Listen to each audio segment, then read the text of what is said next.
Ini gue kayak formal banget. Baik, terima kasih teman-teman sudah hadir di sini. Terima kasih juga. Mungkin spesial special announcement mesti gue bikin karena kalian semua berkompromi karena gue juga belum nonton. Jadi ya gue seneng-seneng aja sih bahas Endgame. Mungkin gue seperti sebagaimana yang sudah gue bilang, gue nggak akan membahas ini secara tradisional strukturnya Artsonis ya. Kalau misalnya memang mau ada sesuatu yang disampaikan apa general impression atau apa sih, of course semua invited gitu. Tapi yang mau gue lihat pembahasannya dari Endgame ini adalah sebenarnya banyak gitu. Film ini itu kan sebenarnya temanya intinya tuh tentang dealing with grief and loss ya, kita diperlihatkan bagaimana setiap orang tuh punya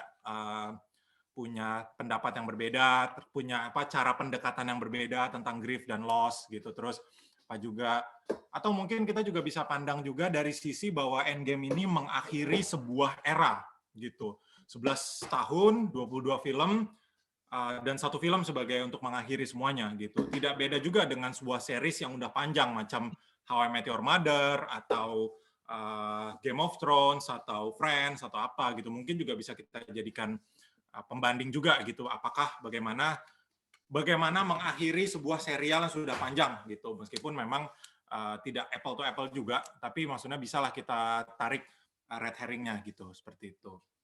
Jadi mungkin yang pengen gue bahas di sini adalah gue ingin insight discussion pertama adalah apa yang membuat Endgame itu banyak secara umum dipandang berhasil untuk mengakhiri sebuah era bernama Infinity Saga gitu.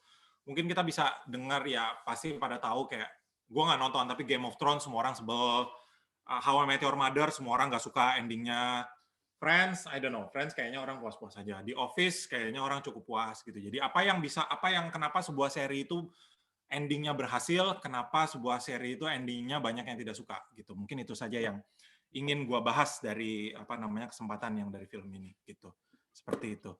Oke, mungkin ada yang mau memulai duluan, kira-kira apa pendapat secara garis besar aja gitu, mungkin dari sisi umumnya atau dari sisi second talk two cents regarding that. Oke, the floor is open. Siapa dulu? Dulu aja dulu Yud, lu kasih ngasih ini pemancing diskusinya dulu. Ya, oke. Menurut gua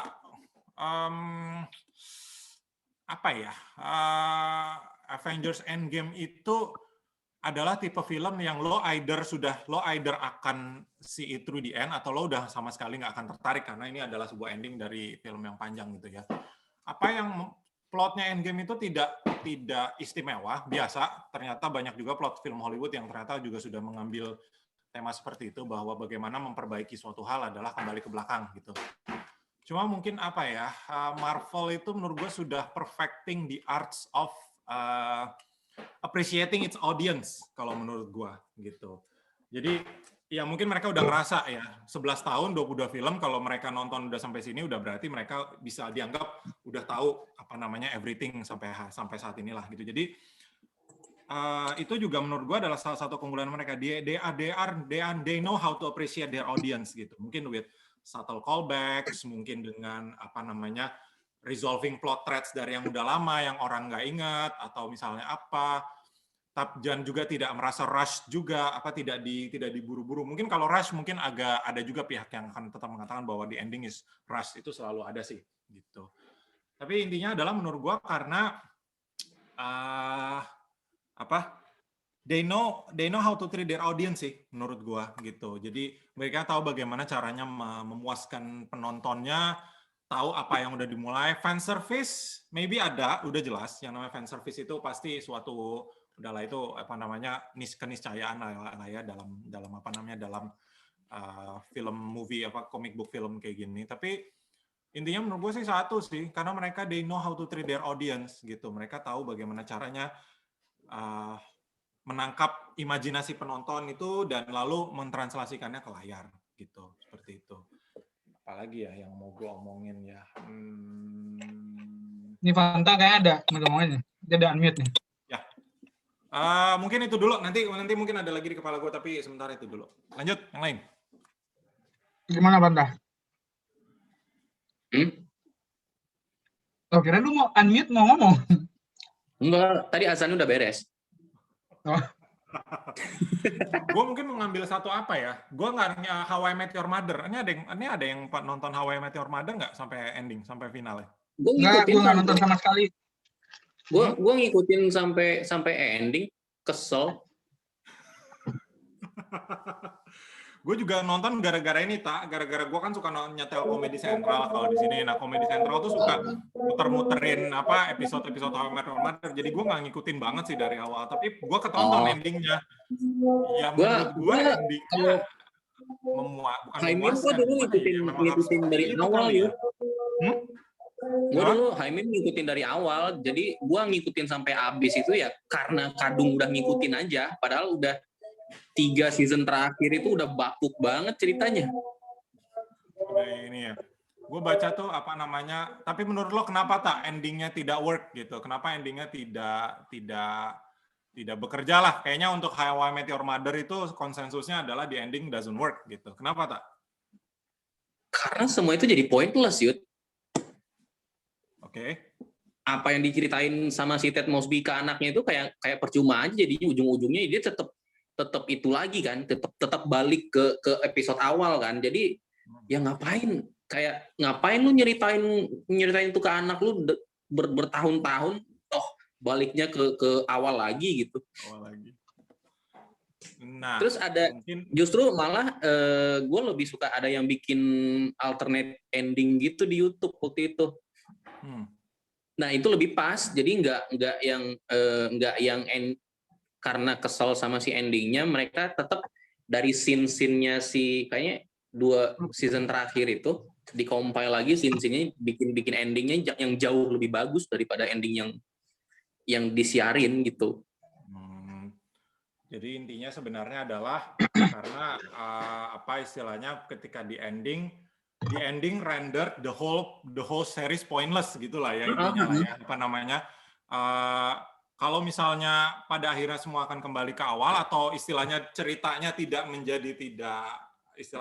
bermakna, ya what's the point of the whole story gitu kan ya? Iya makanya. Seperti itu. Kayak mempermainkan audiens aja jadinya, mempermainkan fans gitu. Ini ada yang nonton Game of Thrones nggak? Masih Avengers sampai ending gitu? Bukan Haimin. Gue lumayan banyak. Gue lumayan punya seri-seri yang gue ikutin yang endingnya kayak gitu let down itu lumayan sih. Haimin. Terus Game of Thrones anjing itu season terakhirnya busuk banget. Terus itu serial bagus yang season terakhirnya bikin kualitinya jadi itu Dexter. Nonton nggak Dexter? Oh iya, gue kayak nggak tahu sih, cuma gue baca aja katanya nggak pointless lah, ada revival kan ya, terus kayak pointless gitu atau apapun lah. Dexter kayak gitu juga, padahal itu premisnya bagus banget. Kalau yang bagus mah endingnya dark. Breaking Bad. Mungkin kita bisa. Mungkin gue mungkin mau chipin tuh untuk Dark. Ini agak melebar karena gue mau menarik sebuah benang merah ya, bagaimana series itu endingnya bisa series panjang tuh endingnya bagus dan endingnya enggak. Dark itu gue suka enggak, Jan, menurut lo kenapa Dark, Jan? Apa yang working dan apa yang tidak? Menurut gue ya, Dark maybe one of the most confusing but regardless perfect storytelling sih menurut gue. Bagus banget sih. Dan lu masih kayak ada, dan gue kan kemarin tuh diajak nonton The Good Place ya sama Diani kan. Ada yang nonton nggak? Ada di Netflix juga tuh. Gue nggak suka temanya Afterlife gitu sih, bikin ini bukan bikin ilfil apa ya. Kalau lu selesai season 1 dulu nggak suka, ya udah lu nggak usah lanjutin. Tapi kalau itu salah satu yang bagus. Kalau Good Place itu kan ngasih closure ya. Yang ini gue udah agak lupa endingnya Dark karena gue udah lama juga nonton. Tapi kayak kalau Dark itu yang kayak setelah itu selesai lu masih mikir gitu kayak kenapa kayak gitu ya, bisa kayak gitu ya. Cuman kayak bagus aja gitu. Gue udah lupa sih exactly endingnya kayak apa ya, Fanta, gue lupa deh. Si Tangguh udah nonton belum? Ntar bener lagi. Kalau Dark gue ngerasa kayak si seriesnya beat more than it can chew gitu loh. Dark ketika dia dealing sama time itu mah oke banget, tapi ketika dia udah dealing sama parallel world gitu jadi kayak apa ya, kayak dragging gitu jadinya.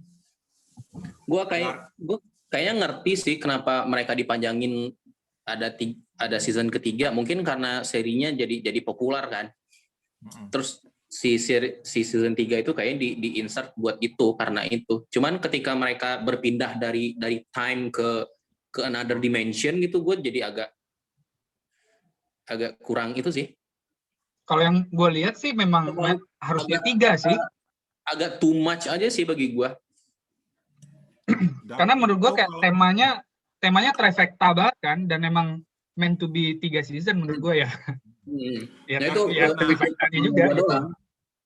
Nah, anyway ini kita belum nonton, kita ganti. Yang lain deh, biar semuanya bisa join balik ke Avengers lagi deh. Gue ada poin nih Avengers.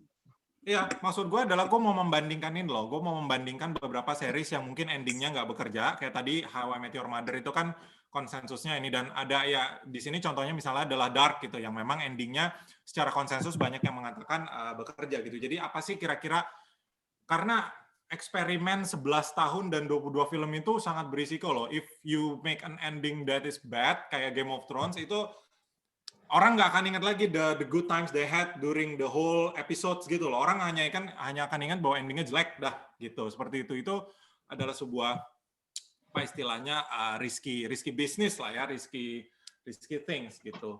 Mungkin kalau kayak How I Met Your Mother, ya kalau menurut Fanta karena dia render everything that happen in between useless gitu. Jadi penonton itu merasa ditipu gitu. Penonton tuh merasa kayak, lo terus buat apa gue ngikutin like every single thing dari awal sampai akhir 9 tahun, kalau endingnya gitu doang gitu. Jadi nah itu seperti itu. Mungkin Dark ada juga karena apa namanya ya, bukan spoiler juga ya. Dark itu memberikan closure yang definite. Dah.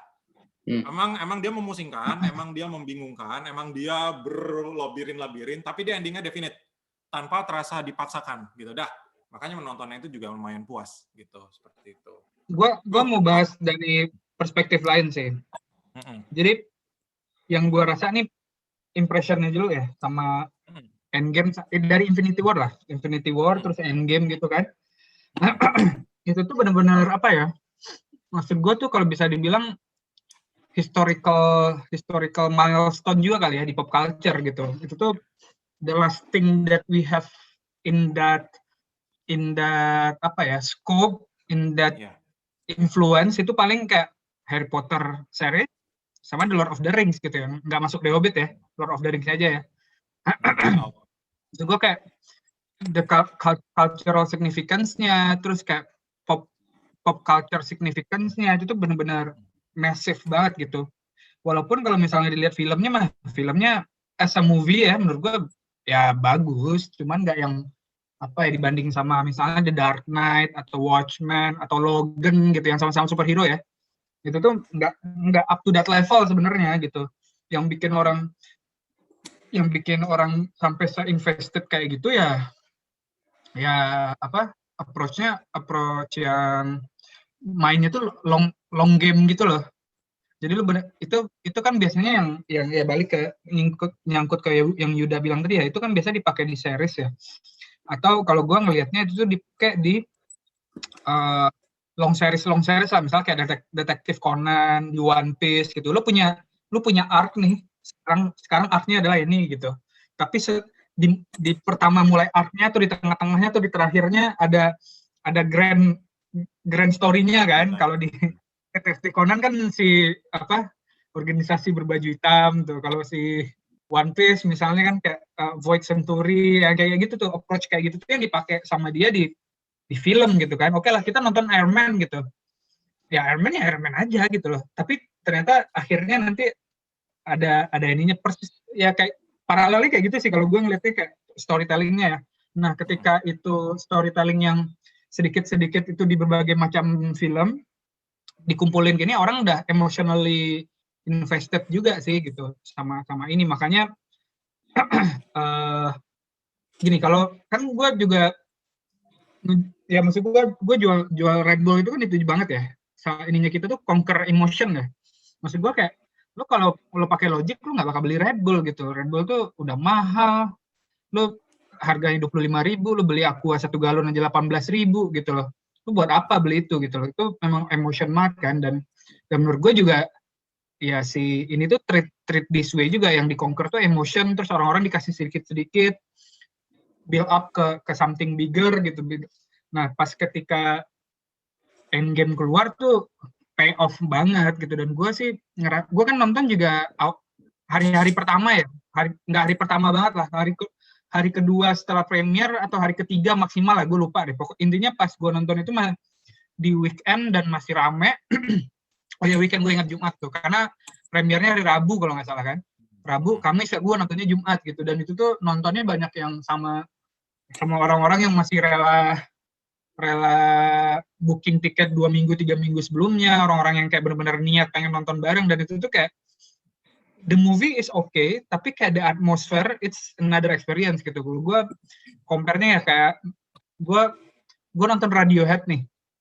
Radiohead tuh kayak bagus banget, gue wah keren banget, the best thing ever lah. Cuman ketika gue misalnya nonton Muse gitu, Muse mungkin nggak sekeren Radiohead gitu, cuman experience nonton Muse tuh beda banget karena dia juga entertaining, terus orang-orang mereka bikin kita nonton tuh another experience sendiri gitu loh. Dan gue ngerasa si Avengers tuh membuat fandom yang udah 10-11 tahun terus kayak ngasih payoff terhadap benang merah yang dikasih sedikit-sedikit di berbagai film, dan ketika orang nontonnya bareng-bareng sama fans, dan ini tuh kayak atmosfer yang ini banget gitu. Gue nggak pernah nonton film yang se-fun itu ya sama penonton yang lain, bukan filmnya, maksud gue kayak atmosfer nonton itu kayak seru banget gitu, orang-orang tuh benar-benar invested banget, dan suasana di dalam teater itu benar-benar something that I really miss from watching movie in the theater gitu.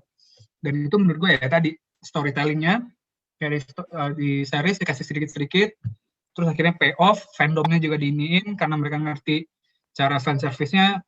Dan itu sih kalau dibilang bagus ya biasa aja sebenarnya, cuman cultural significance-nya sih menurut gue.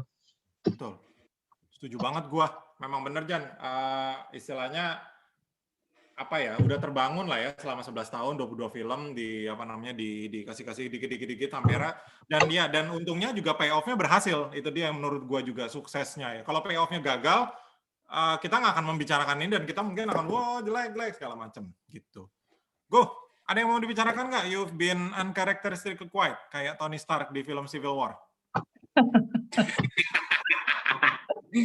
Maksud gua kayak gitu loh, Marvel tuh tahu kayak small callbacks kayak gitu loh, seperti itu yang membuat orang yang sudah emotionally invested tuh jadi semakin tertarik gitu. Di sini belum ada. Lo bilang gue Tony Stark Yud, tapi baju gue tim cap hashtag. Ada yang udah Lu nonton?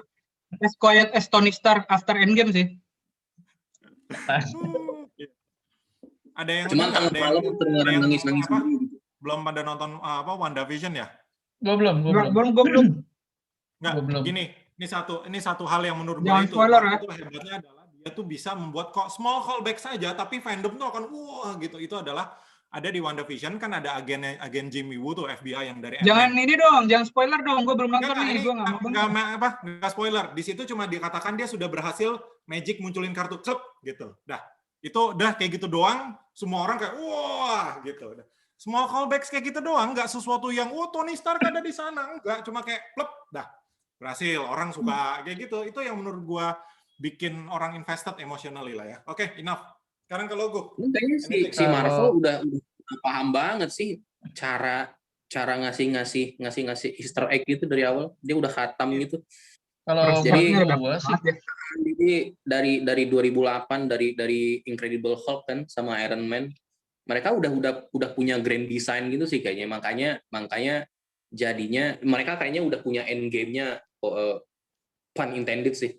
Jadi end game itu ya di Avengers Endgame gitu. Jadi mereka udah punya the whole plan gitu. Jadi sprinkle si itunya mereka udah mikirin sih. Beda sama itu kan, beda sama DCEU kan. Kelihatan banget mereka rushing banget karena mau ngejar si Marvel. FOMO aja itu FOMO. Sebenarnya Pak, kalau lo ngikutin justru Marvel itu cukup eksperimental sih dari awal itu ya, kayak Dia kan 2008 mulai dengan Iron Man itu dia tuh benar-benar di titik nadir kan pada saat itu. Kenapa? Karena dia tuh benar-benar udah kehilangan rights ke banyak karakternya gitu. Karakter-karakter yang pada saat itu jauh lebih populer daripada karakter-karakter yang akhirnya dia mulai bikin filmnya kan. Seperti itu. Spider-Man di Sony, X-Men dan Fox. semuanya di Fox gitu.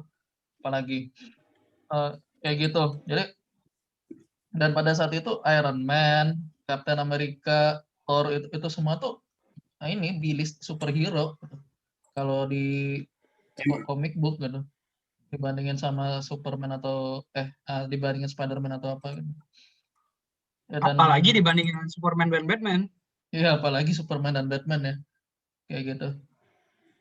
Cuma yang dan ini ya, dan mereka kan eksperimen mereka nggak langsung kayak 3 arc ya, apa sih istilah mereka? Arc ya. 3 arc gitu. 3 phase gitu kan. Mereka kan mulai dengan 1 phase dulu gitu kan yang isinya semua introductory ke tiap-tiap karakternya gitu. Makanya kita punya Iron Man, kita punya Incredible Hulk, Iron Man 2, kemudian Thor, kemudian Captain America yang First Avengers, baru Avengers 2012 kan. Kayak gitu.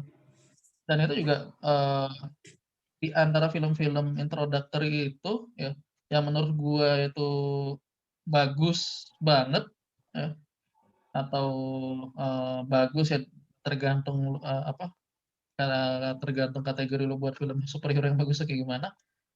Iron Man doang menurut gua gitu. Incredible Hulk buat gue jelek ya. Iron Man 2 so-so. Yang paling Thor bagus Thor sama Ragnarok lah. Thor Ragnarok the best itu. kan ketiga itu. Thor pertama sama Captain America First Avengers so-so lah gitu. Tapi yang buat gua Marvel tuh bisa ngebikin fansnya tuh invested itu adalah mereka tuh fokus sama karakternya. Mereka tuh benar-benar nyeritain karakter-karakter ini benar-benar baik gitu. Lo dari satu film ke film berikutnya karakter-karakter ini tuh konsisten gitu. Dan tidak di rush kayak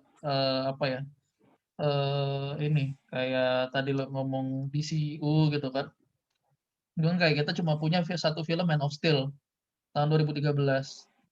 Man of Steel masih bagus. Tergantung sih. Gue sekarang udah merasa kayak itu sebenarnya jelek, tapi oke lah ya. Menurut gue tuh masih bagus tuh. Man of Steel tuh masih oke menurut gue. Kita punya Man of Steel kan, terus Batman v Superman, Dawn of Justice 2016. Itu busuk sih. ngelanjutin Superman, introduce Batman in this universe gitu. Kita semua orang tahu Batman iya gitu. Tapi ini pertama kali Batman Snyder Universe muncul kan di sini gitu. Kayak gitu. Terus dia juga introduce Wonder Woman, terus dia introduce 3 hero lainnya melalui video YouTube. Bukan video YouTube ya, yang diklik sama si Wonder Woman itu kan. Kayak gitu. Tapi kayak DC nggak takes time untuk introduce karakternya gitu. Seperti itu. Dan ketika Marvel introduce karakternya, mereka benar-benar ngebikin orang tuh ngerti value dari masing-masing karakter ini apa gitu. Dan kayak lo tahu gitu Tony Stark itu value-nya apa gitu. Dia dulu arms dealer, dia tobat gara-gara kena serang teroris gitu. Terus dia bertekad agar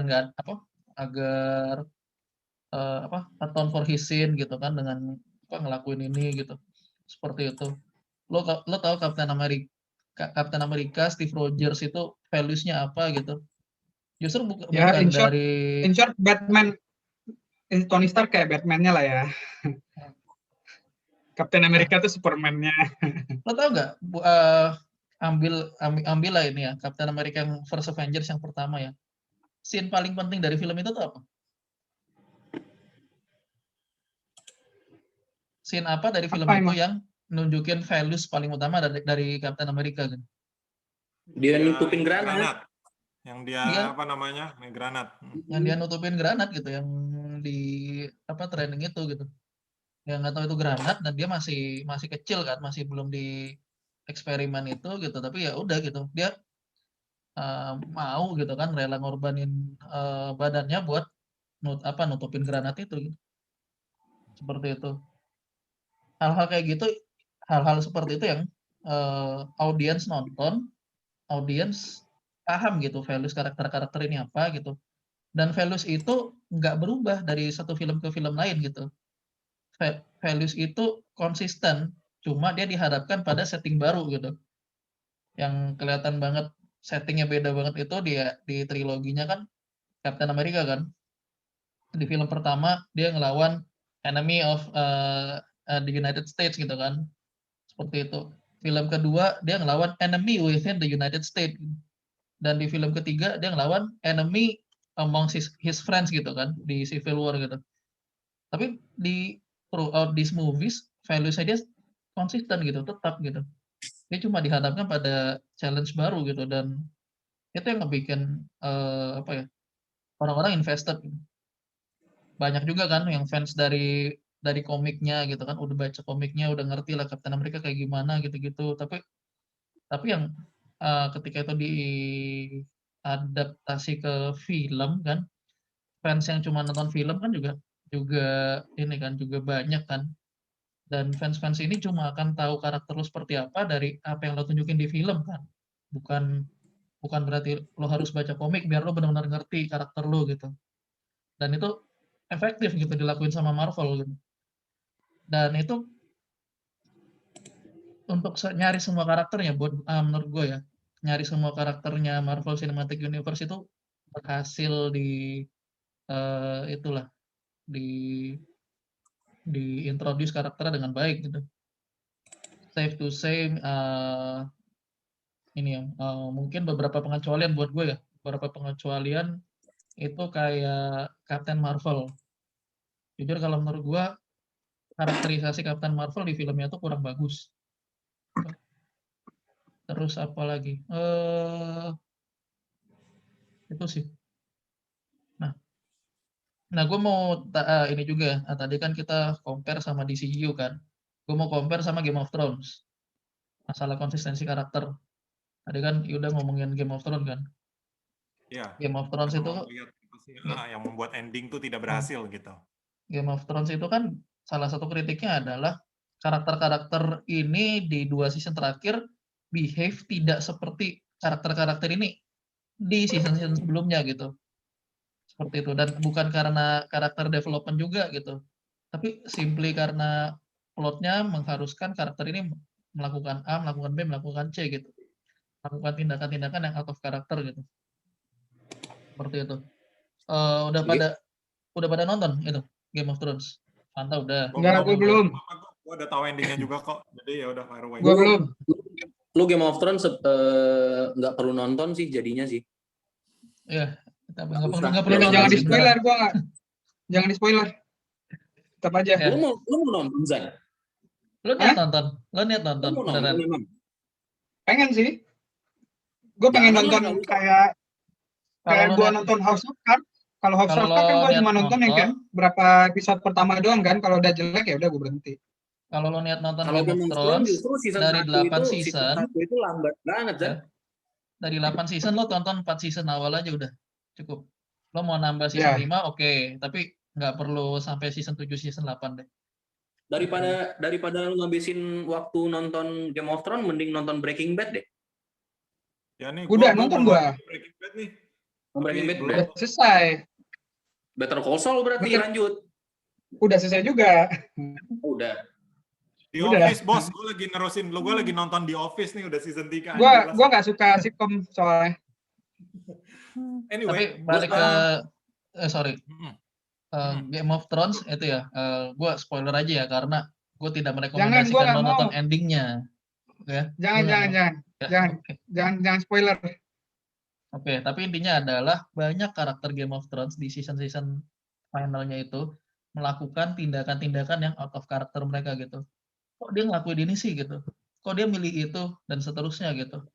Yang itu benar-benar nggak sesuai sama karakter awal mereka dan karakter development mereka.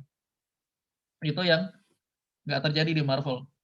Di Marvel Endgame ya, itu kan sending off buat ini kan 6 Avengers original kan, yang Iron Man, Captain America, Thor, Hulk, Hawkeye sama Black Widow kan, kayak gitu. Mereka true to karakter sampai akhir gitu. Dan ketika mereka ngelakuin sesuatu yang berbeda sama apa yang akan dilakukan sama karakter mereka di film-film awal, it's because of character development gitu. Kita tahu bahwa dia ngelakuin itu karena mereka sudah belajar dari event-event di film-film sebelumnya gitu. Kayak ini kan, ending dari Iron Man sama Captain America kan sebenarnya ini itu adalah callback ke pas mereka berantem di film Avengers 2012. Gitu. Pas mereka berantem di helicarrier kan, ini mereka bilang kan, Captain bilang ke Tony Stark gitu, you're not the one to make sacrifice play gitu, lo bukan orang yang akan berkorban buat orang lain gitu. Nah, terus dibalas sama Tony Stark gitu, everything special about you came from a bottle gitu. Seperti itu. Nah di Endgame itu ada callback ke situ, tapi nunjukin bahwa mereka udah overcome hal-hal itu gitu. Tony Stark jadi orang yang berkorban kan, gitu. Dia ngejentik gitu. Seperti itu. Sementara Captain America nunjukin bahwa dia nggak spesial cuma gara-gara dia dapat serum super soldier gitu. Tapi dia spesial karena dia itu jiwanya sangat baik itu sampai-sampai dia bisa ngangkat Mjolnir gitu, palunya Thor gitu. Seperti itu. Itu buat gue keren banget sih. Gimana Marvel bisa ngebikin mereka berdua stay true to karakter, tapi nunjukin karakter development-nya dan kita nggak ngerasa itu out of place gitu. Kan banyak fans juga yang sebelum Endgame keluar itu udah spekulasi kan, wah ini kayaknya Captain America bakal berkorban nih gitu kan, ngorbanin dirinya buat ngalahin Thanos gitu kan, seperti itu. Tapi Russo Brothers nggak ngasih peran berkorban itu, peran sacrifice itu ke Captain gitu, ngasihnya ke Tony Stark. Karena Tony Stark yang mengawali MCU, dia juga yang mengakhiri phase ketiga ini gitu kan. Sementara Captain justru dikasih ini deepest desire-nya dia gitu untuk bisa balik ke masa lalu dan ketemu lagi sama Peggy Carter gitu kan. Sorry, gue jadi panjang ya, tapi intinya ini sih, Marvel itu keren banget ketika nyeritain karakternya. Sekarang ininya deh, kan itu bagus-bagusnya ya. Minus-minusnya deh.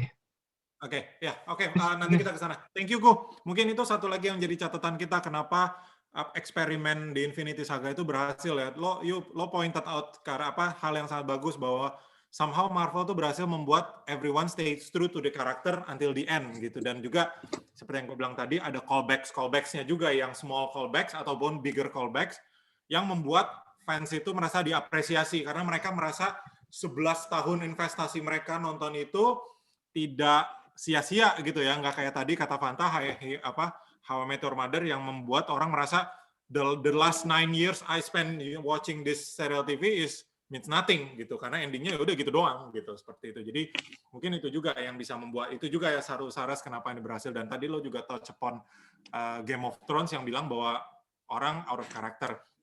Gue nggak nonton Game of Thrones, tapi gue pernah baca, jadi pernah dengar, Game of Thrones tuh mungkin lo yang bilang ya, season 1 sampai season 4 tuh karakternya semuanya bertindak tuh atas kekacauan gitu. Jadi everything is chaos gitu, everything is without a bigger arc. Tapi pas season berapa, karakter tuh mulai either mungkin karena orang menyadari bahwa ini sudah harus berakhir atau gimana, mereka mulai mengerucut gitu. Mereka mulai mengerucut kepada suatu ending gitu. Nah, itu mungkin yang lo bilang tadi, apa istilahnya karakternya jadi bertindak out of character dan sepertinya mereka cuma jadi apa istilahnya pawn aja ya, pawn untuk to forward the game of chess sampai ininya lah gitu, the game of thrones. Oke, ya Zan, mungkin tadi lo mau ngomong satu tentang apa negatifnya. The floor is yours. Nah, gua tuh sebenarnya by the time mereka apa bawa ke mesin waktu itu ya gue udah langsung kayak ya males banget gue kayak I expect something more kreatif gitulah or more original lah menurut gue kayak ya oke lah memang mereka nggak banyak yang original juga sebenarnya gitu, ada yang original ada yang enggak, ada yang dari yang lain gitu, cuman come on gitu, masa mesin waktu sih, gue pikirnya kayak apa kayak batunya kayak atau apa kayak extra being kayak apa gitu loh, kayak come on, this is MCU gitu, universe gitu loh, kayak in the whole universe the thing that you will pick to reset this all is apa getting back in time tuh kayak gue agak kecewa sih sebenarnya di situ, tapi kayak ya udahlah ya gitu, itu aja sih. Gue berharap something more kreatif, something yang kayak memperlihatkan ke, kan gue nggak baca komiknya dan gue juga nggak ngerti sebenarnya canonnya kayak apa gitu, unlike kayak misalnya kayak Harry Potter atau The Lord of the Rings gue baca bukunya gitu, cuman kalau ini kan gue nggak terlalu paham kan, gue nggak baca bukunya, cuman gue sih pengen kayak mereka tuh like showing off their understanding of this universe dan mengeluarkan apapun itulah yang kayak yang sampai kalau gue bayangan gue adalah kayak kalau gue fansnya Marvel komik nih misalnya, gue kayak iya ya, kita tuh nggak pernah kepikiran bahwa kayak ada karakter mungkin list B, list C, list D kali ya, yang nggak terkenal banget dengan komik apa yang pernah melakukan something ini, dan itu yang mereka ambil untuk kayak ngeriset semua ini gitu loh. Maksud gue kayak pengen gue expect great things from them gitu, kayak nih loh kita sepaham ini mengenai Marvel dan cerita canon di komiknya dan bla bla, dan cuma the real fan atau true fans yang bakal ingat bahwa this thing or this mechanism or this magic atau apapun itulah ya exists in the universe, dan kita bring this up gitu, just like Guardian of Galaxy gitu. Oke lah, Tony Stark, Iron Man, Captain America itu bukan setenar Spider-Man atau Superman gitu misalnya, atau Batman gitu, cuman mereka tuh tetap ada yang tahu. Gue ingat kok waktu gue kecil tuh ada gamenya Captain America gitu di Nintendo tuh Sega gitu, gue lupa. Dan Iron Man tuh juga ada kartunnya gitu loh. Nah, maksud gue ketika mereka ngeluarin Guardian of the Galaxy, siapa yang tahu gitu, itu kayak komik yang relatifly baru di Marvel. Nggak banyak orang yang baca, yang tahu kalau bukan orang yang baca komiknya, terus diangkat sama mereka kan gitu. Nah, gue tuh expect something like that gitu, ketika mereka kayak gimana nih pas Infinity War kan, semuanya hilang nih, habis nih udah, gimana nih gitu. Terus kayak gue expect hal-hal kayak gitu dari mereka, terus ketika mereka bilang ya gimana kalau kita kembali ke masa lalu, itu gue langsung sebelah, aduh males gue. Ya udah itu aja sih. Ya, itu memang legit criticism ya, honest trailer tuh memang bilang kok the only thing that films do when the franchise is back into a corner is to go back in time gitu. Itu juga udah dilakukan. Sebenarnya kalau mau disara itu Avengers Endgame tuh udah dikalahin 5 tahun sebelumnya sama Days of Future Past gitu. Days of Future Past juga menggunakan plot device yang sama, bahwa ketika mereka sudah hampir musnah semuanya, ya mereka send somebody back in time gitu, which is Wolverine gitu. And Days of Future Past itu juga keren banget memang. Makanya gue juga nggak suka Days of Future Past.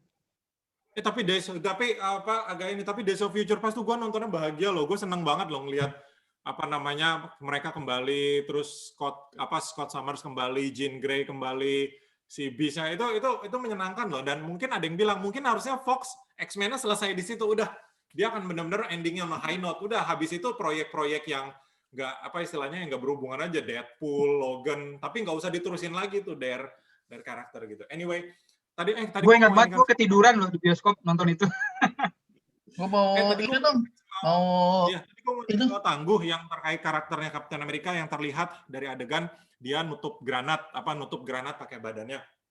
Nah, ini salah satunya juga mungkin yang apa istilahnya yang keunggulannya lah ya, konsistensinya Marvel juga, bahwa kalau lo lihat setiap frame tuh ternyata ada bukan subtle callbacks, ada subtle apa ya istilahnya, characterization gitu. Jadi gue kan ngikutin Canadian Lad ya, dia itu kan kerjaannya nontonin film-film dengan speed 0,25, jadi dia kayak beliatin per frame gitu loh, itu gila banget sih dia. Tapi dia ya ada The Canadian Lad namanya, dan dia semua film Marvel udah diinikan sama dia, dan itu seru gitu.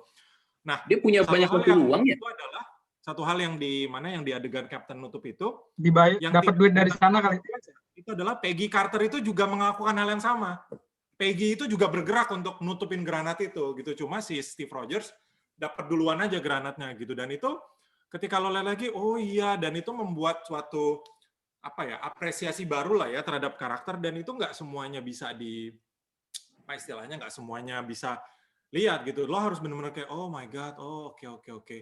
Lo nonton The Canadian Lad, dia nge-breakdown Captain America The Winter Soldier. Itu menurut gua salah satu breakdown terbaiknya dia, karena dia berhasil point out something yang kita baru kayak wow banget setelah ketahuan gitu. Seperti itu.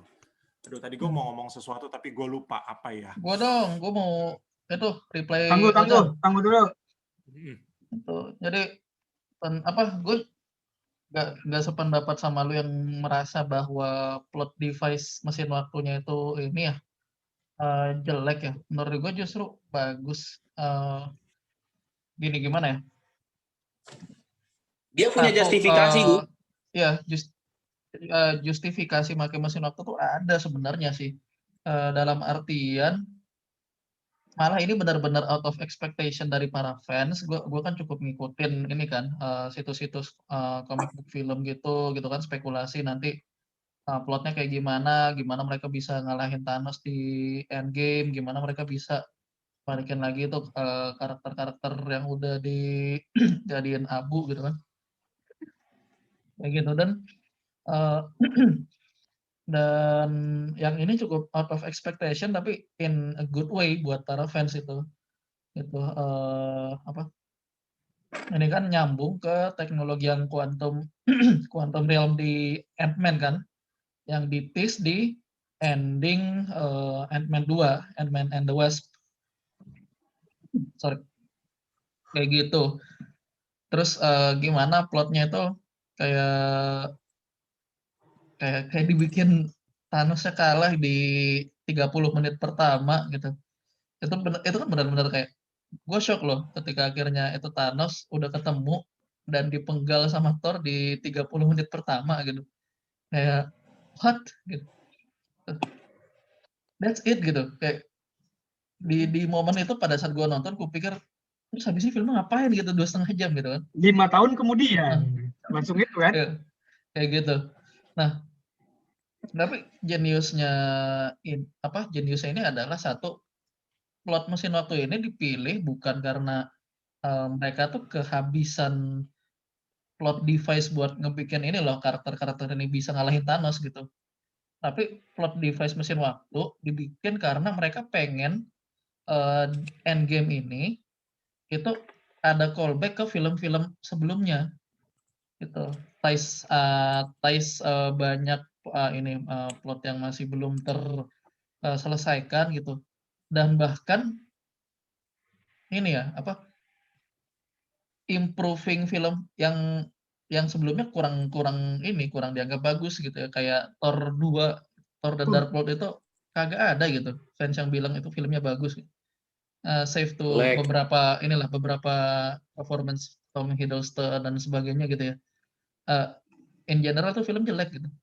Tapi dengan plot device dia balik ke setting pada masa film itu gitu. Itu kayak fans jadi lebih appreciate gitu film itu gitu. Seperti itu. Gitu. Jadi satu itu bukan dipilih karena Russo Brothers itu kayak back to corner ya. Karena mereka bisa milih plot-plot lain gitu. Mereka bisa milih kayak ngembaliin karakter-karakter itu kan bisa dengan snapping lagi gitu kan, ngebalikin mereka gitu seperti yang dilakukan di akhir film kok. Gitu. Jadi buat gue sih pemilihan plot mesin waktunya menurut gue malah bagus gitu ya, bukan malah mengurangi kualitas filmnya. Dan itu juga kelihatan ketika ngejelasin mekanisme mesin waktunya itu kayak mereka tidak berusaha inilah eksposisi mekanismenya gitu. Mereka kayak udah gitu. Lo udah tahu bahwa ada karakter sepinter Tony Stark, lo udah tahu ada teknologi kayak quantum realm dari punya dari Ant-Man gitu. Ya udah gitu. Lo cukup percaya aja bahwa karakter-karakter ini bisa ngebikin mesin waktu itu gitu. Itu. Dan menurut gue sih bukan masalah itu kayak make sense atau nggak make sense ya. Make sense ya make sense aja gitu kan, mereka ada justifikasinya terus callback sama apa bla bla. Menurut gue ya kalau orang yang suka sih ya suka aja gitu, karena bisa dijelaskan kok, ya memang bisa dijelaskan gitu. Gue setuju bisa dijelaskan, cuman yang gue nggak suka adalah kayak kenapa harus mesin waktu. Gue memang punya spot of hate tuh, kayak dikit-dikit balik ke masa lampau terus kayak fix everything tuh kayak gue sebel banget. Maksud gue kayak come on gitu tuh, kayak itu udah klise banget sih menurut gue. Bukan masalah kayak itu tuh ties up nicely dengan film sebelumnya kayak ya itu tuh they do that all the time gitu loh. Marvel is good at doing that gitu loh. My point is bukan masalah kayak itu come out of nowhere ya, bukan. Gue nggak bilang itu ini aja. Gue kayak apa harus mesin waktu gitu loh. Kayak banyak hal yang bisa lo explore sebenarnya gitu loh. Dan si mesin waktu even ya, kalau mau kita nitpicking nih, si quantum realm-nya itu bisa ngeliatin ada hubungannya dengan waktu itu cuma ketika udah di Endgame gitu loh. Sebelum itu kan enggak. Ketika di film Ant-Man nggak ada hint-hint ke sana sama sekali. Hintnya cuma kayak ya ada quantum realm ya lu terperangkap di sana udah gitu. Kecuali misal tiba-tiba nih si Michelle Pfeiffer keluar dari quantum realm-nya, dia masih muda seperti si Ant-Man keluar dari quantum realm, dia cuma pas 4 jam 5 jam gitu kan. Nah, itu nice tie up to previous movie gitu. Nah, maksud gue kayak nih ketika Michelle Pfeiffer di sana 30 tahun, di dalam quantum realm 30 tahun, dan dia memang mengalami 30 tahun di dalam sana dan aging, kenapa tiba-tiba di Endgame si Ant-Man-nya juga tiba-tiba jadi ini gitu. Tiba-tiba jadi kayak yang di luar 5 tahun di gue cuma 5 jam atau 4 jam, gue lupa deh. Maksud gue kayak tiba-tiba itu udah berubah aja gitu. Kalau emang mau ties up nicely ya dari zaman film Ant-Man itulah dibikin kayak gitu. Si Michelle Pfeiffer keluar tetap muda gitu, tetap kayak ya gue cuma di sini selama 30 hari gitu misalnya, tiba-tiba di luar 30 tahun gitu misalnya, atau 30 jam gitu. Dan plot itu menurut gue diintroduce di sini aja ya. Kalau terlepas masalah ada ties up di belakang atau enggak ya itu debatable lah. Cuman gue personally saya emang kurang suka sih sebenarnya dengan yang kayak mesin waktu, kecuali dia emang mengenai mesin waktu kecuali emang filmnya mengenai time traveler kayak Dark gitu. Dark tuh emang kayak lu nonton film itu tuh emang kayak this is about time traveler gitu, nggak masalah. Jangan tiba-tiba kayak lu ini tuh tiba-tiba hey we are also time traveler. Nah, gue nggak suka. Gue pikir ketika gue pikir tadi ketika lo mau ngomong soal film tentang mesin waktu, gue pikir lo mau ininya itu Zan, mesin waktunya Deddy Mizwar. Pak Haji siap, Zidan siap. Lorong waktu. Tapi Zan, gue mau ini deh. Lo kan bilang lo nggak suka plot mesin waktu karena itu kayak convenient banget, lo balik ke masa lalu terus memperbaiki kondisi di masa lalu gitu kan, seperti itu. Nah, lo sadar nggak plot mesin waktu di Endgame itu nggak kayak gitu loh. Mereka balik ke masa lalu tuh bukan untuk memperbaiki sesuatu di masa lalu gitu. Kayak semuanya tuh intact di masa lalu. Mereka ke masa lalu buat apa? Cuma buat ngambil Infinity Stone yang kesebar di 6 semantik lah lu dosen kan, itu semantik lah. Dia balik ke masa lalu ya gimana caranya batunya nggak sampai ke Thanos, sampainya ke lu ya, fixing something itu semantik lah. Ya apalah bahasanya, bukan memperbaiki apa yang lebih cocok apa bahasanya. Tapi you get my idea lah. Bukan itu. Intinya adalah plot mesin waktu di mana karakternya balik ke masa lalu terus mengubah satu kondisi di masa lalu biar ada konsekuensi ke masa depannya atau masa sekarangnya mereka itu berubah gitu ya. Itu nggak kejadian di sini gitu. Mereka tuh ngambil Infinity Stone-nya tuh bukan buat biar nggak diambil sama Thanos gitu. Mereka ngambil Infinity Stone-nya biar mereka bisa pakai untuk Infinity Gauntlet mereka sendiri gitu. Iya, I remember. Setelah itu dipakai kan dibalikin lagi kan sama Captain America gitu di endingnya. Ya, I remember the plot, but still, lu ya semantik lah, fixing everything, apapun lah namanya. Yang penting fixing the plot lah. Kalau mau lebih general ya, lu fixing the plot by getting back in time gitu, semantik aja itu. Yang penting getting back in time and do something and fixing anything lah in the future ya, gue nggak suka gitu loh. Kecuali lo emang cerita mengenai mesin waktu dari awal ya, kayak Back to the Future ya, dari judulnya aja lu udah tahu lah ya ini memang ini mesin waktu gitu ya. Dark gitu ya. Lu juga ngeliat lah di ininya tuh memang ini mesin waktu ya, udahlah nggak masalah ya. Gue nggak suka aja kayak after 11 years, even dengan Quantum Realm di Ant-Man udah ada 2 film, nggak ada sama sekali menyentuh-nyentuh mengenai waktu, cuma mengenai realm doang. Terus si Doctor Strange cuma mengenai berbagai macam universe ya, kalau gue nggak salah, gue lupa deh kalau yang Doctor Strange. Terus tiba-tiba di film terakhir, not even di Infinity War loh, di Endgame-nya loh, tiba-tiba Ant-Man-nya keluar, ternyata gue baru 5 jam, di luar ada 5 tahun. Nah, gue sebel banget yang gitu-gitu tuh. Iya. Ya berarti masalah preferensi aja sih kalau itu. Iya, betul. Ini istilahnya memang iya, benar-benar preferensi doang sih ini. Preferensi aja. Iya, jadi memang benar ini dia perdebatan soal mesin waktu di film Endgame tuh memang selalu yang paling istilahnya gini. Nah, itu dia, makanya itulah yang mungkin menurut gua membuat Endgame itu menjadi suatu kasus spesial. Kenapa? Nggak semua orang agree dengan approach-nya gitu. Nggak semua orang agree dengan apa yang dia lakukan gitu, dan itu sebenarnya sangat berisiko untuk derail the whole process gitu. Mungkin daripada melihat plotnya mesin waktu atau enggaknya, sebenarnya yang mungkin perlu dilihat di sini adalah bagaimana ini ada satu unsurnya mungkin agak-agak sketchy lah ya. Gue rasa ketika mereka brainstorming, mereka juga agak mikir-mikir, ini plot mesin waktu ini make or break loh. Kalau orang beli, orang akan ikut aja, tapi ketika orang nggak beli, maka this will derail the whole process gitu.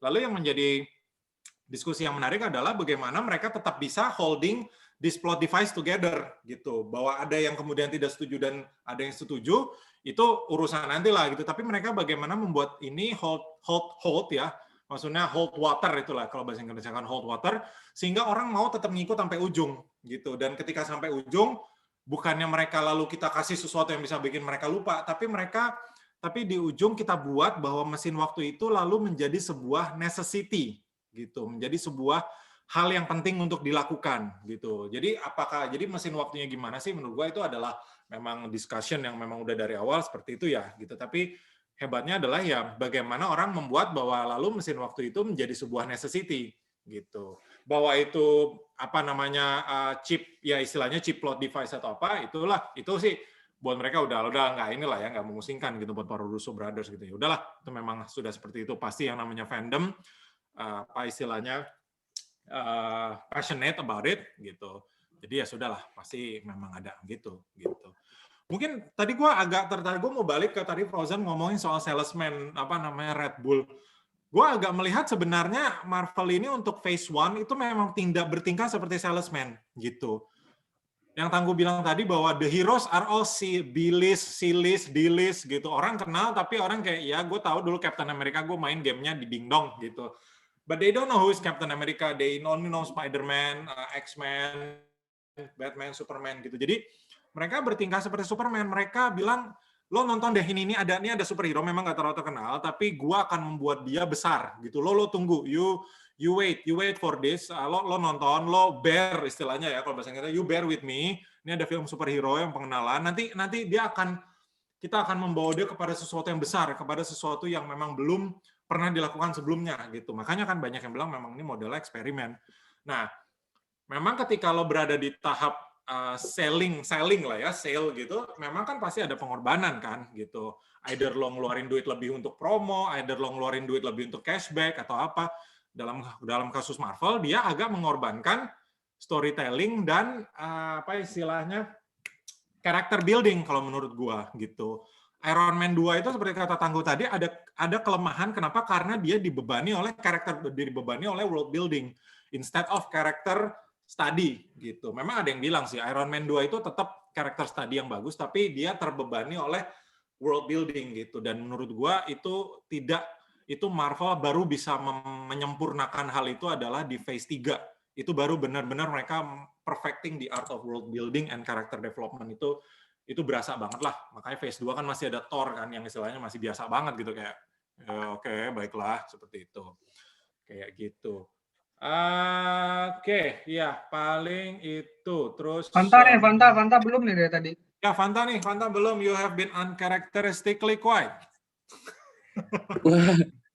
Gue sebenarnya dari Ultron gue udah capek sih sama MCU.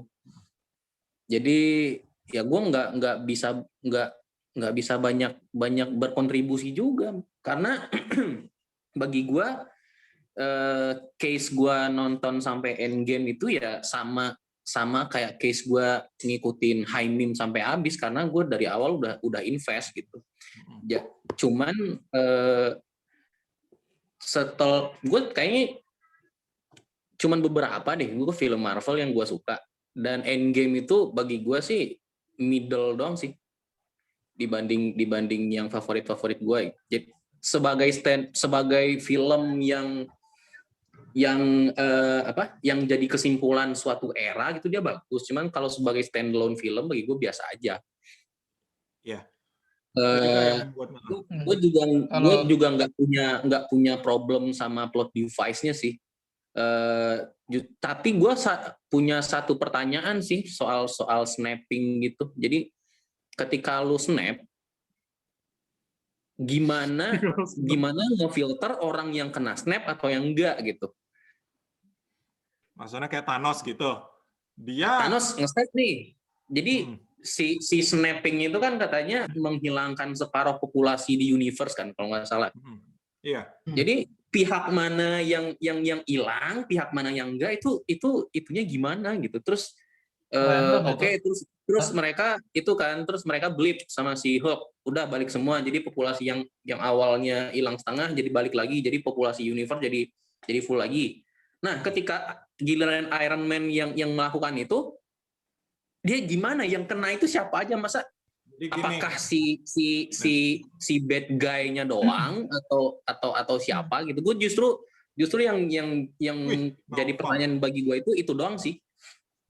Jadi kalau in universe explanation-nya si snapper-nya itu berpikir apa yang dia mau gitu. Jadi kalau Thanos, saya ingin menghilangkan separuh populasi dunia random gitu. Makanya Clint keluarganya hilang semua. Harusnya kalau ngikutin aturan setengah kan berarti kan ada keluarganya yang hilang, ada yang keluarganya enggak. Tapi kan Clint hilang semua gitu. Ya seperti itu sih. Jadi apa yang terpikir? Makanya kan sebelum Hulk snap kan dia ngomong kan everybody comes home gitu. Nah udah gitu. Nah Tony ya mikir sebelum snap ya dia ingin menghilangkan. Tergantung pelaku snapping berarti. Iya, lo maunya ngapain? Okay. Karena kan Infinity Stone sama Gauntlet-nya itu cuma ngasih kemampuan untuk ngelakuin itu gitu. Nggak jadi ngomongin drop kalian. Ya tuh, Yuda belum nonton. Elunya baru datang, Val, sama Yuda belum nonton. Gue masih lembur gue, gara-gara ngedit video buat acara International Women's Day besok. Stres gue. Acara apa? International Women's Day. Udah ngedit lama banget, gue udah 7 jam. Kenapa lu yang ngedit? Nggak ada women editor yang lebih jago emang?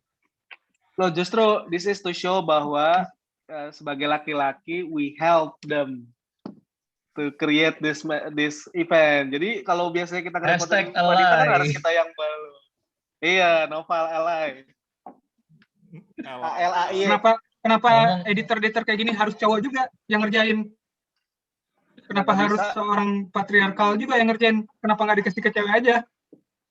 Pada nggak bisa kalau bener nih kita berlima cowok semua nih. Nggak ada cewek partisipannya nih. Bol gue juga kenapa gue yang ngerjain ya? Sebel banget udah 7 jam. Mati lampu, hilang semua, kampret, error. Buset. Nggak ada auto save-nya gitu? Nggak ada. Nah, Pak, lo kumpulin Infinity Stone, terus lo snap, lo bilang, gue pengen editan gue tadi muncul. Jadi ngomongin Druk atau ngomongin apa ini? Endgame. Ngapain ngomongin Endgame? The whole tadi gue mau Karena ini. kayak lu. Gue mau ini kan soal Fanta. Gue baru baca artikel kemarin dari Screen Rant. Marvel itu sampai sekarang masih memperbaiki Age of Ultron, katanya gitu. Jadi Age of Ultron itu istilahnya gini ya, kalau gue bilang Age of Ultron itu merangkak supaya Phase 3 dan Phase 4 itu bisa berlari gitu. Jadi Age of Ultron tuh menurut gue sekarang melihatnya kayak sacrificial gitu loh. Kayak film yang dikorbankan di atas altar Marvel gitu loh. Dia memang harus kontroversial, harus nggak jelas, harus terlalu banyak breadcrumbs. Tapi dari situ film-film tinggal cek ngambil gitu, seperti itu. Jadi ada yang bilang gitu, Marvel is still fixing Age of Ultron even sampai WandaVision, katanya gitu, seperti itu. Tapi WandaVision bagus banget malah lumayan suka sama Age of Ultron. Nah, makanya begitu maksud gue kayak makin ke sini lo nonton film-film superhero secara general ya, gak cuma Marvel, lo tuh jarang ngelihat mereka tuh melakukan heroisme in terms of nolongin warga sipil gitu. Lo ngelihat superhero itu tempur gitu ngelawan villainnya gitu-gitu, tapi jarang gitu ditunjukin mereka tuh nolongin warga sipil gitu. Nah, kayak gitu kan. Nah, di Age of Ultron itu kelihatan gitu. Mereka berusaha nolongin ini kan warga sipil Sokovia itu kan satu. Terus yang kedua, buat gua banter antar para Avengers di Age of Ultron, terutama yang pas mereka di Stark Tower itu ya. Itu buat gue itu ini sih momen yang bagus untuk nunjukin karakter lo lagi gitu, benar-benar building lagi gitu. Maksud gue kayak pas dikasih challenge gitu kan, lo ngangkat palunya Thor gitu,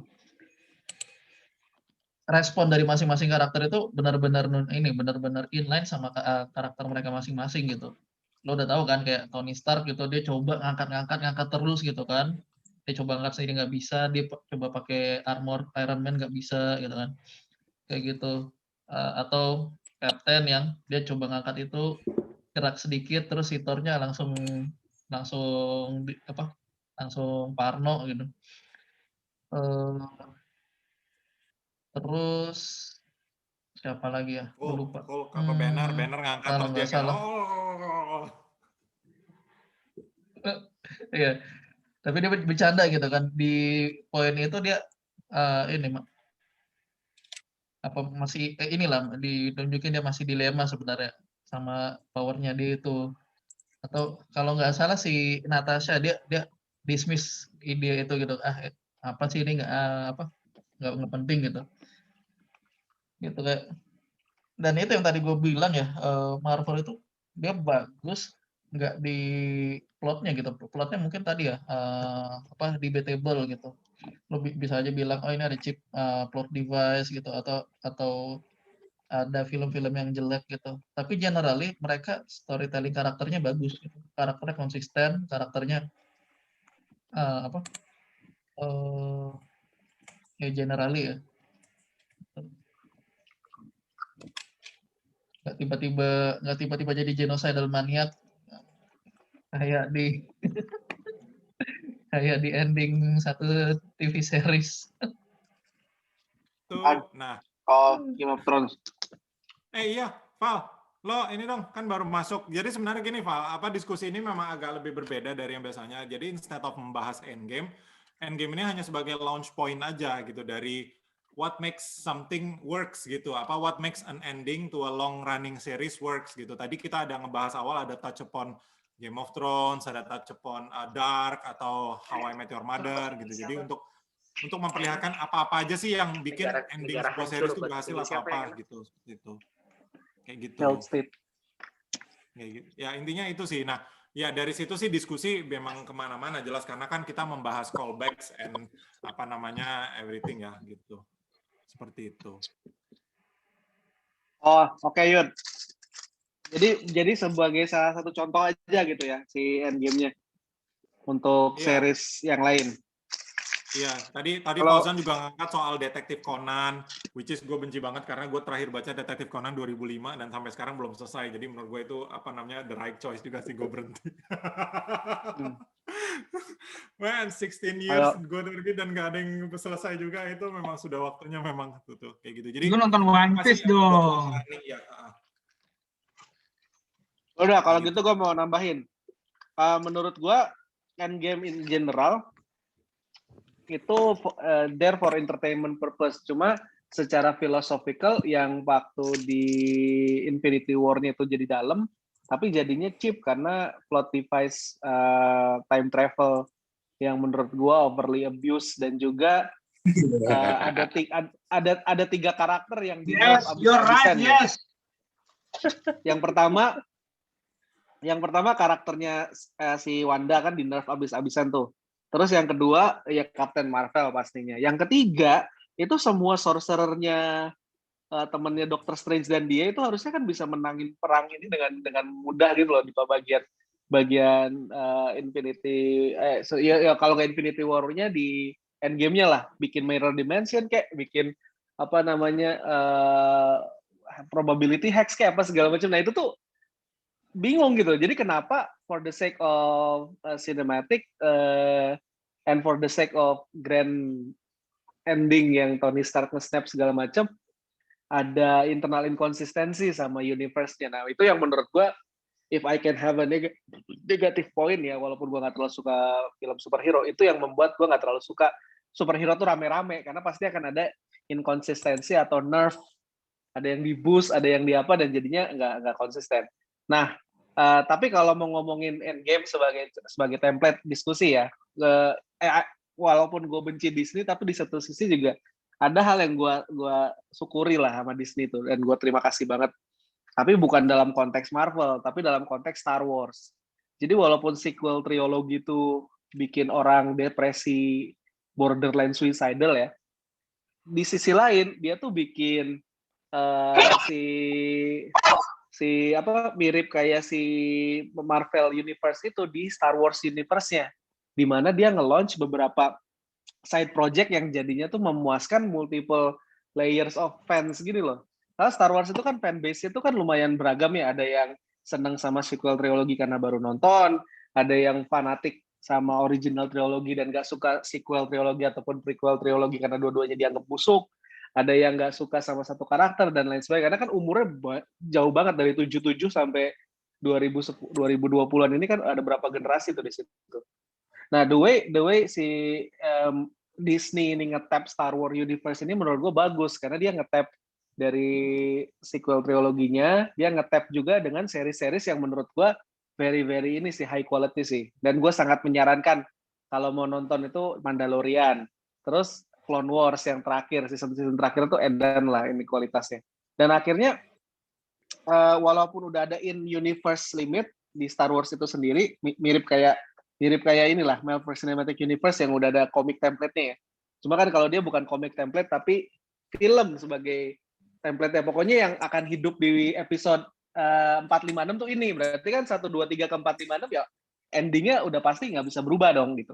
Tapi the way dia bisa nge-explore semua cerita dan semua side story-nya sehingga ada rasionalisasi dan lain sebagainya itu yang bikin gue tuh masih respect lah sama Disney. Jadi gue nggak unsubscribe walaupun banyak drama di Disney belakangan ini.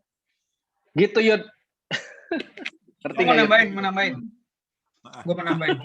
Jadi gue setuju tadi sebelum Noval masuk gue udah bilang juga Val, kayak positifnya gue nggak bisa memungkiri kayak nonton Endgame di teater awal-awal dia baru keluar tuh kayak one of the best theater experience lah buat gue. Bukan karena filmnya bagus ya, filmnya sih ya oke lah, nggak dibilang bagus banget juga enggak, jelek juga enggak gitu. Cuman kayak the fandom, terus kayak atmosfernya, nonton sama orang-orang yang udah nungguin itu lama gitu, itu tuh kayak one of the best experience gitu. Terus yang kedua, gue nganggap Endgame dan ya the whole 10-11 years itu cultural significance-nya ya gede banget gitu, kayak all as big or maybe bigger than kayak Harry Potter series dan Lord of the Rings series gitu at their time ya, di waktu mereka masing-masing gitu. Itu cultural significance banget sih gitu, bagus banget memang. Nah tapi tadi gue juga bahas juga masalah si time traveler gitu-gitu ya. Sama gue nambahin lagi nih masalah Endgame ya. Ini karena mau Women's Day nih ya. Itu agak seksis loh filmnya itu sebenarnya.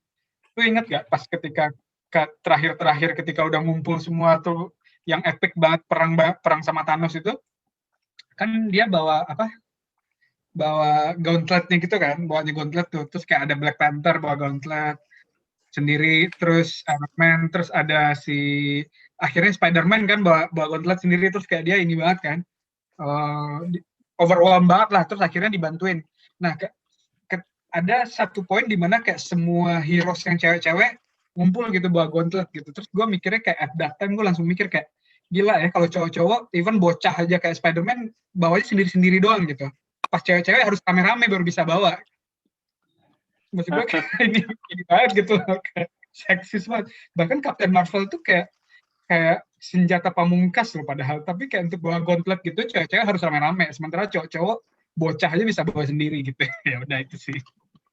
Itu emang scene yang paling banyak dikritik itu. Ya. Padahal niat awalnya tuh justru ini loh, mengintroduce A-Force gitu. Tim Avengers yang emang isinya cewek-cewek semua gitu, kayak girl power bla bla bla gitu. Tapi how it was executed emang jelek sih itu. Jatuhnya jadi jelek banget gitu. Itu. Ya, Masuk tapi ya justru kayak kata Ozan lah, kenapa kayak Captain Marvel itu nggak butuh dilindungin yang lain-lain gitu kan buat bisa lewat gitu. Kalau lo mau bikin settingnya di mana karakter-karakter cewek yang lainnya itu ngumpul gitu kan, ngelindungin temennya gitu, ya bikinlah gauntletnya itu jatuh ke karakter cewek yang power levelnya rendah gitu kan, sehingga yang lainnya perlu bantu gitu. Anyway ya, tadi udah ya. Iya, tapi justru karena istilahnya karena adegan yang memang banyak dikritik itu kan jadi banyak parodinya ya, dan beberapa itu berhasil memperbaiki. Jadi istilahnya ya benar, mungkin memang benar kayak kata Tony. Nah, again, ini ada callback. Mungkin seperti kata Tony, kadang lo harus lari dulu baru bisa jalan, atau ya untuk seseorang bisa berlari dia harus jalan dulu gitu. Jadi memang harus ada yang istilahnya ya sakrifisial itulah ya, harus ada yang dikorbankan supaya orang bisa melihat kekurangan, nah lalu diperbaiki gitu. Gue mungkin berbicara soal The Boys, The Boys season 2 tuh ada adegan yang ada 2 adegan yang justru memparodikan itu gitu. Tapi yang satu sama cringe-nya dengan yang di Endgame, tapi yang satu justru memperbaikinya gitu. Jadi memang harus ada yang dikorbankan lah ya intinya gitu. Memang untuk untuk bisa berlari gitu, untuk seseorang bisa berlari harus ada yang bisa jalan dulu gitu, seperti itu. Gue juga mau masih Yud? Oh enggak, udah.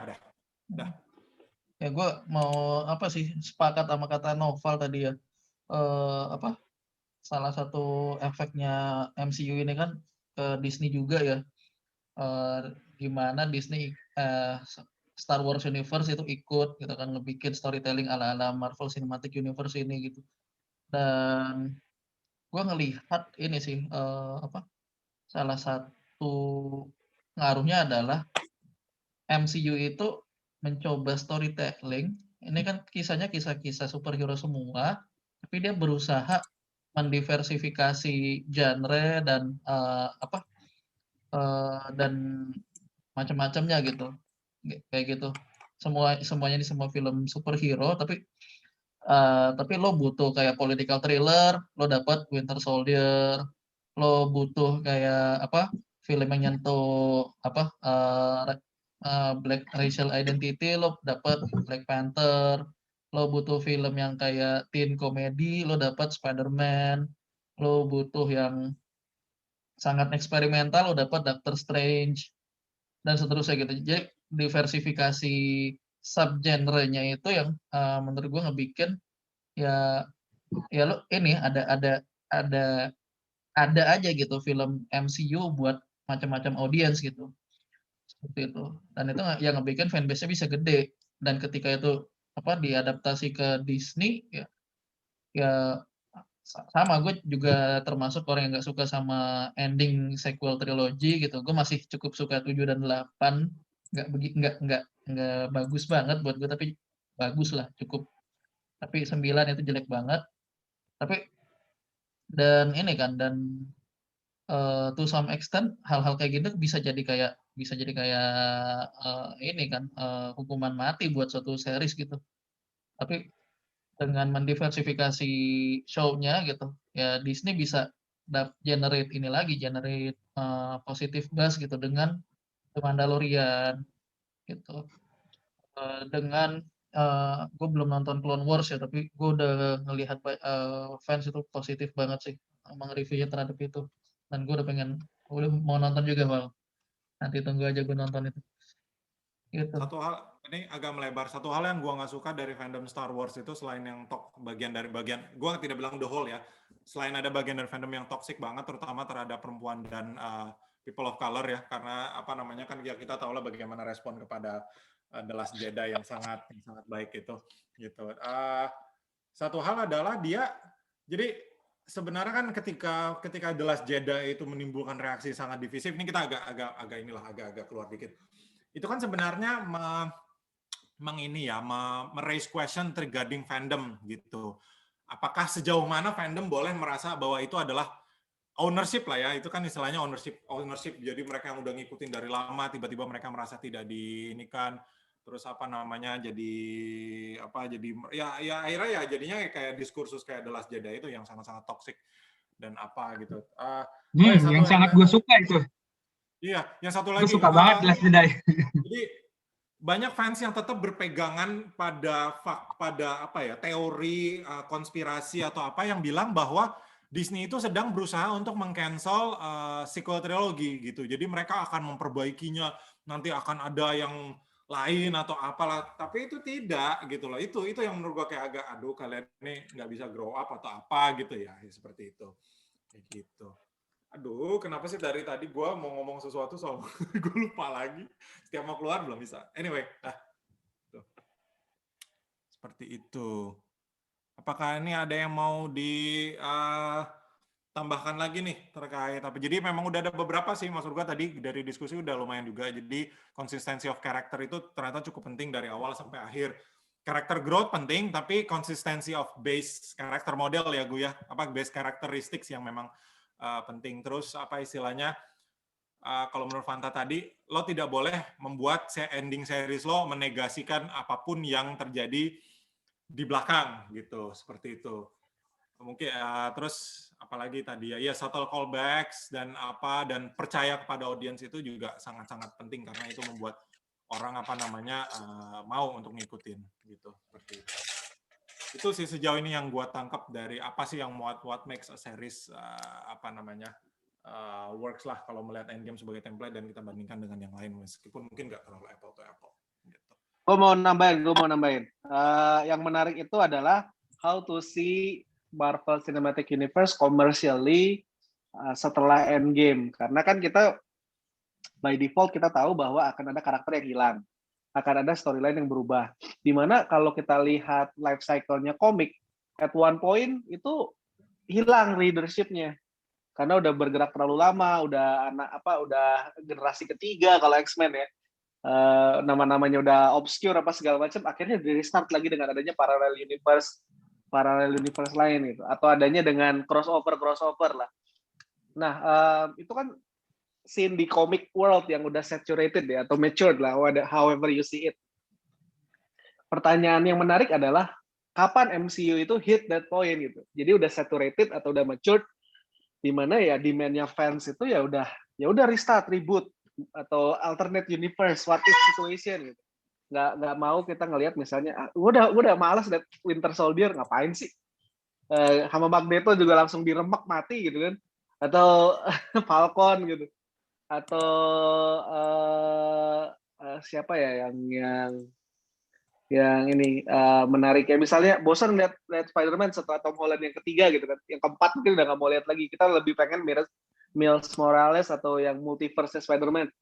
Nah, ini yang menurut gue menarik karena at one point theatricality, originality dari MCU itu kan nggak sepenuhnya original, nggak sepenuhnya theatrical, dia ada source material komiknya gitu. At one point either beneran ngikutin komik dan jadinya wonky atau aneh nggak jelas gitu, atau ya you create your own story. Jadi akan ada division yang lebih jelas antara cinematic universe sama yang comic universe. Cuma at this point sih gue lebih percaya bahwa F1 5 tahun atau 10 tahun dari sekarang this will be significantly less hype dan jadinya adalah reboot strategi. Nggak akan terus sampai ada phase 5, phase 6 atau phase 7. Gue sepakat sih, gue ngelihat Endgame itu kayak peak-nya gitu. Ini ya lesser series kayak WandaVision, bukan berarti WandaVision nggak bagus ya, tapi dia bagus, tapi kan dia bukan project yang segede film kan. Dan ini dan WandaVision sekarang ini kan bagus gitu, well accepted sama fans dan sebagainya gitu. Tapi gue ngelihat habis ini trajektorinya bakalan turun sih.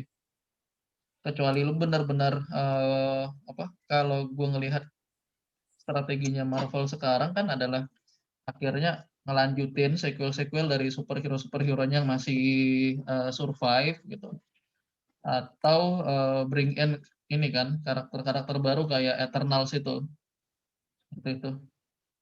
Eternals itu makin obscure lagi gitu, kayak kalau Guardians of the Galaxy itu termasuk yang obscure gitu, nggak ada yang tahu sebelum ada filmnya gitu. Eternals juga termasuk yang kayak gitu kan. Gitu. Nah, strategi lainnya masukin itu superhero yang udah well known, tapi baru berhasil diakuisisi dari studio lain kayak X-Men dari Fox. Gitu. Tapi ya itu strategi jangka pendek menurut gue sih. Kalau berikutnya gue nggak tahu akan seperti apa nanti langkah MCU ya. Kemungkinan sih gue melihat ke ini serial-serial kayak yang udah dibikin sekarang kayak WandaVision, atau nanti akan ada Falcon and Winter Soldier dan Loki dan seterusnya. Kemungkinan akan lebih banyak serial-serial kayak gitu. Gue ada pendapat nih soalnya, tapi mungkin Fanta atau Fauzan ada mau memberikan, mungkin kita istilahnya inilah ya kayaknya udah masuk ke future ya, dan menurut gue ini kayaknya udah bisa menjadi suatu topik penutup. Jadi kira-kira future apa nih yang akan dilakukan, mungkin bukan dari apa filmnya, tapi apa ya kira-kira strategi kira-kira yang akan dilakukan ke depan. Mungkin tadi untuk tetap menjaga freshness dan mencegah franchise fatigue. Dari dulu sebenarnya franchise fatigue itu udah dibilang ya, cuma terus ada COVID, mungkin orang agak riset juga lagi karena istilahnya mereka crave entertainment yang besar gitu. Jadi mungkin ada faktor itu juga. Tapi anyway, mungkin dari Fauzan atau Fanta ada yang mau nambahin dulu teman-teman. Ayo Fanta, duluan. Gue kayaknya udah nggak bakal ngikutin lagi sih. Gue bakal ngikutin ya. Gue bakal ngikutin kalau ya gue nggak tahu nih. Memang gue setuju tadi yang bilang kayak itu puncak-puncaknya banget tuh di Endgame gitu. Kalau misalnya nggak ada pandemi, gue setuju sih. Endgame tuh puncaknya gitu. Cuman dengan adanya pandemi sekarang, viewers itu shifting lah, walaupun nggak semuanya ya, shifting ke home entertainment gitu ya, dan mobile entertainment gitu. Orang nontonnya dengan Disney Plus dan sebagainya. Ya bisa jadi next ininya adalah kayak series to series gitu. Gue aja yang selama ini nggak pernah nonton series karena semenjak pandemi, just because of convenience, kayak gue jadi nonton series gitu karena convenience banget gitu. Dan lu bener-bener dipikir-pikir lu nonton series juga secara total sama aja kayak lu nonton Harry Potter gitu atau nonton Avengers gitu, berapa film gitu loh maksud gue. Nah, dengan adanya ini ya mungkin I don't know ya, shiftingnya apakah ke series atau kayak mini series atau apapun yang diinin di Disney Plus gitu. Cuman gue nggak tahu juga kapan bakal akan di-reset, tapi di-reset dan reboot itu menurut gue inevitable ya, apalagi dengan recent ya, not so recent sih sebenarnya, cuman dengan Disney beli Fox, terus kayak si X-Men characters masuk balik lagi ke mereka, terus sekarang Sony udah working dengan mereka untuk Spider-Man. Menurut gue ya akan sampai nanti waktunya untuk mereka ngeriset semua, dan semua karakter yang ada di Marvel ya ada gitu, kayak si Civil War kan sebenarnya X-Men itu play an important role juga gitu di Civil War, tapi nggak ada karena mereka beda studio kan waktu itu. Nah, gue bakal expect yang kayak gitu aja sih. Nanti kalau udah di reboot lagi dengan karakter yang lebih lengkap dan lebih ini, mungkin akan excited lagi gitu. Kalau sekarang sih menurut gue untuk menjaga excitement orang ke seri-seri spin-off-nya ini sih menurut gue. Oke, thank you. Tak, lo udah mau nambahin, Tak? Kayaknya enggak deh, Yud. Cukup sih, udah ke-cover semua sih. Iya, cuma maksudnya ya nggak apa-apa. Kedepannya bakal gimana si Marvel pengennya mah dengan apa namanya saga original Avengers yang udah, jadi mereka kan jadinya abis ini kan mulai dari awal lagi kan. Gue cuman baru antusias nungguin 2 doang sih, Thor apa Love and Thunder sama Guardian Volume 3 itu doang. Cuman yang lain-lain sih gue sejauh ini sih masih belum peduli sih. Jadi maksudnya mau mereka mau dibawa kemana si universe-nya mereka itu, kayak gue ya udahlah gitu. Nggak terlalu eager buat ngikutin sih kalau gue sekarang. Gue lebih suka menikmati standalone film aja sekarang. Iya. Memang apa? Ya. Fanta itu mikirnya masih coba kita review another round. Kagak. Tapi iya sih menurut tadi Novel, lo mau ngomong Novel. Sama itu sih. Gue kayak enggak kalau gue ya. Lanjut. Yang apa namanya? Yang share universe itu gue kayaknya udah nggak bakal itu lagi deh.